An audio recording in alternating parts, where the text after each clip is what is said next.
Hello विद्यार्थी मित्रों, नमस्कार। हूँ सुपरमा सुभाष। ब्रिलियंट एकेडमी अंदर आप सर्व विद्यार्थी मित्रों हार्दिक स्वागत है। आज विद्यार्थी मित्रों આપણે ધોરણ 10 ની અંદર अलंकार टॉपिक विषय આપણે चर्चा करवानी છે। तो આપણે ચાલો વિદ્યાર્થી મિત્રો अलंकार વિશે વિસ્તૃત માહિતી મેળવીએ। अलंकार अलंकार એને આપણે अलम प्लस क अलंकार ने આપણે अलम प्लस क संधि छूटी पाड़ीए छे तारे अलम मथी शब्द उद्भवे छे पर्याप्त। अलम एटले पर्याप्त, क एटले करनार। अलम एटले पर्याप्त, क एटले करनार। पंक्ति में अलंकार ए पंक्ति में सौंदर्यता उद्भवे छे। अलंकार पंक्ति नी अंदर सौंदर्यता अनुभवे छे। ए शेनी अंदर जोवा मळे? पद्य अने गद्य नी अंदर अलंकार जोवा मळे छे। अलंकार नो आपणे शाब्दिक अर्थ जोईए तो अलंकार ने आपणे शाब्दिक अर्थ तरीके घरेणु अथवा एने आपणे आभूषण तरीके जोवामां आवे छे। अलंकार ने आपणे कई रीते ओळखीए छीए? अलंकार ने आपणे घरेणु अथवा आभूषण तरीके जोवामां आवे छे। उदाहरण तरीके जोईए, चावी बनावू करुणानंदनी। चावी बनावू करुणानंदनी। तो अहींया आपणे जोईए के आ उदाहरणनी अंदर कोई अलंकार जोवा मळतो नथी। सीधे सीधुं अहींया पंक्ति करवामां आवेली छे, पंक्ति बनाववामां आवेली छे के भाई चावी बनावू हूँ करुणानंदनी। अहीं आ पंक्तिनी अंदर अलंकार बनतो नथी, अलंकार वगरनी छे। बीजुं उदाहरण जोईए एनी ए ज चावीनी जग्याए कूंची कर नाखी। कूंची बनावूनी जग्याए करावू थई गयुं। कूंची करावू करुणानंदनी। नंद केरी जो अहींया केरी।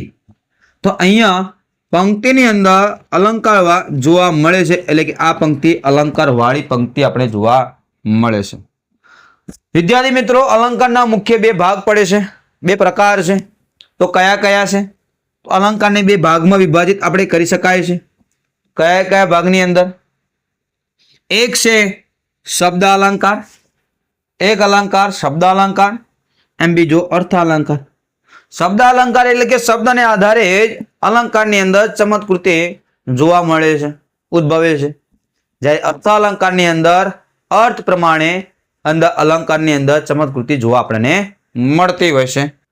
तो शब्द अलंकार नी अंदर एना प्रकार पड़े छे। शब्द अलंकार ना तो टोटल 4 प्रकारो छे, जोईए आपणे। पहेलुं छे वर्णानुप्रास अलंकार। पहेलुं छे वर्णानुप्रास अलंकार। वर्णानुप्रास अलंकार एने आपणे कहीए छीए वर्ण सगाई अलंकार तरीके पण ओळखावीए छीए। बीजा नंबरे छे शब्दानुप्रास अलंकार।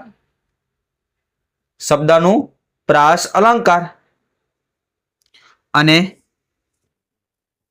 एने कहेवाय छे एमक पण कहेवामां आवे छे। त्यार पछी आंतरप्रास अलंकार आने आपणे कहीए छीए प्रास सांकड़ी। वर्णानुप्रास अलंकार नी अंदर आपणे वर्ण जोवा मळे। शब्दानुप्रास अलंकार नी अंदर आपणे शब्दो जोवा मळे। आंतरप्रास एटले के अंदर प्रास वारंवार प्रास जोवा मळतो होय।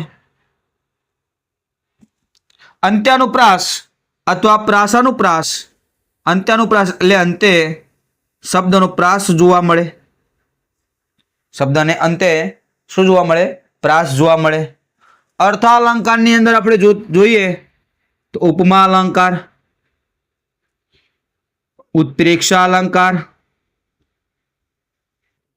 रूपक अलंकार, श्लेष अलंकार, व्याज श्रुति अलंकार, व्यतिरेक अलंकार, सजीवारोपण अलंकार, अनन्वय अलंकार। आ बधा अलंकारो अर्थ प्रमाणे जोवामां आवे छे, एने आपणे अर्थ अलंकार तरीके ओळखावीए छे। तो विद्यार्थी मित्रों, आपणे अलंकारना जे बे भाग छे शब्द अलंकार अने अर्थ अलंकारनी अंदर, एनी अंदर आपणे आज शब्द अलंकार विषे विस्तृत समजूती मेळववानी छे। शब्द अलंकार जोईए के जे शब्दने साथे शब्द साथे सीधो संबंध होय तेने शब्द अलंकार कहे छे। जे शब्द ने શબ્દ સાથે સીધો સંબંધ આપેલો હોય, સીધો શબ્દ સાથે સંબંધ દર્શાવી દે એને આપણે શબ્દ અલંકાર કહીએ છીએ. શબ્દ અલંકારની અંદર આપણે પહેલો પ્રકાર છે એનો વર્ણાનુપ્રાસ વર્ણ સગાઈ અલંકાર. વર્ણાનુપ્રાસ વર્ણ સગાઈ અલંકાર. વર્ણ એટલે અક્ષર, વર્ણ એટલે અક્ષર, પ્રાસ એટલે એક વારંવાર, પ્રાસનો મતલબ થાય વારંવાર. વર્ણ એટલે અક્ષર, પ્રાસ એટલે વારંવાર. એકનો એક અક્ષર વારંવાર પુનરાવર્તિત થતો હોય એને આપણે વર્ણાનુપ્રાસ અલંકાર તરીકે ઓળખવામાં આવે છે. કેટલી વખત અક્ષર વારંવાર પુનરાવર્તિત થતો હોય તો એને આપણે વર્ણ સગાઈ અલંકાર તરીકે ઓળખાવી શકીએ છીએ.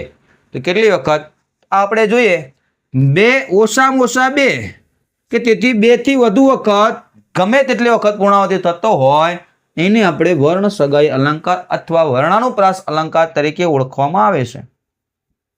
થોડા એના ઉદાહરણો જોઈએ વિસ્તૃતની અંદર એટલે વધારે જાજી તમને સમજ પડે. બીજું, નટવર નિરીખ્યાનેન. નટવર નિરીખ્યાનેન. નટવર નિરીખ્યાનેન ન ની અંદર વારંવાર પુનરાવર્તિત થાય છે. ન એ 3 થી 4 વખત અહીંયા આપણને ન નો ઉલ્લેખ જોવા મળ્યો છે. તો આ પંક્તિ છે દયારામે આપેલી છે, નટવર નિરીખ્યાનેન.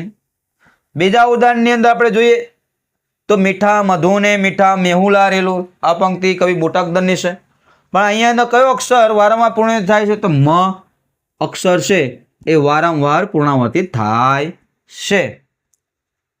ત્રીજા ઉદાહરણની અંદર આપણે જોઈએ કયો શબ્દ પુનરાવર્તિત થાય છે? વા વાયાને વાદળ ઉમટ્યા રે. વા વાયાને વાદળ ઉમટ્યા રે. આ પંક્તિ છે નરસિંહ મહેતાની. તો પંક્તિ કોની છે? નરસિંહ મહેતાની. અહીંયા વારંવાર અહીંયા ઉલ્લેખ જોવા મળે છે. 2 કરતા વધારે વનો અહીંયા ઉલ્લેખ જોવા મળ્યો છે. ચોથા નંબરે જોઈએ વાણિજ્યમાં વાસ વસંત લક્ષ્મી. આ પંક્તિ વાણિજ્યમાં વાસ વસંત લક્ષ્મી. આ પંક્તિ કોની છે? તો આ પંક્તિ ઉમાશંકર જોશીની છે. તો અહીંયા વ છે વારંવાર ઉલ્લેખ આપણને જોવા મળે છે. ધોળા ધાવણ કેરી ધારાઓ. ધોળા દાવણ કેરી ધરાવો, ધરાએ પામ્યો કસુંબીનો રંગ. ધોળા દાવણ કેરી ધરાવો, ધરાએ પામ્યો કસુંબીનો રંગ. આ પંક્તિ ઝવેરચંદ મેઘાણી શાયરે આપેલી છે, ઝવેરચંદ મેઘાણીએ. તો અહીંયા દ 2 કરતાં વધારે વખત અહીંયા ઉલ્લેખ આપણને જોવા મળ્યો છે. ત્યાર પછી આપણે જોઈએ છીએ ઉદાહરણ, રમેશ રમકડા રમી રહ્યો છે. રમેશ રમકડા રમી રહ્યો છે. તો અહીંયા ર છે એ ર 2 કરતાં વધુ વખત જોવા આપણે મળે છે. એટલા માટે આપણે વર્ણ સગાઈ અલંકાર જોયો છે. ભૂખથી ભૂંડી ભીખ પન્નાલાલ પટેલનું છે, માનવીની ભવાઈની મતે આ પંક્તિ લેવામાં આવેલી છે. ભૂખથી ભૂંડી ભીખ. તો અહીંયા બનો ઉલ્લેખ 3 વખત થયો છે, એટલે કે 2 કરતાં વધારે છે. ચૂકી ઝાડના જૂનની જાજી જાડી. ચૂકી ઝાડના જૂનની જાજી જાડી. આ પંક્તિ દલપત રામની છે. પણ અહીંયા જ છે એ જ ઉલ્લેખ 2 કરતાં વધુ વખત આપણને જોવા મળે છે. તો વિદ્યાર્થી મિત્રો, આપણે જે અલંકાર છે એ અલંકારની અંદર આપણે વિસ્તૃત સમજૂતી મેળવી કે જે અર્થ એનો આપણે અલંકાર કોને કહી શકાય એના વિશે આપણે જોયું. અલંકારની અંદર જે 2 પ્રકારો પડે છે એની અંદર આપણે શબ્દ અલંકારની શરૂઆત કરી છે. શબ્દ અલંકારની અંદર એના પેટા પ્રકારો જોઈએ છે કે શબ્દ અલંકારની અંદર આપણે પહેલો એનો અલંકાર છે વર્ણ સગાઈ અલંકાર વિશે આપણે વિસ્તૃત માહિતી મેળવી છે. તો વિદ્યાર્થી મિત્રો, હું આશા રાખું છું કે આ વિડીયોના માધ્યમથી તમને જરૂરથી અલંકાર તમને અઘરા લાગશે નહીં અને સરળ ભાષાની અંદર સમજાવવાની કોશિશ કરી છે. જો આ વિડીયો તમને ગમે તો તમારા વિદ્યાર્થી મિત્રો સુધી શેર કરજો, સબસ્ક્રાઈબ કરજો, લાઈક કરવાનું ભૂલતા નહીં. તમારો અભિપ્રાય કોમેન્ટ બોક્સની અંદર આપજો. જય હિન્દ, જય ભારત, નમો બુદ્ધાય.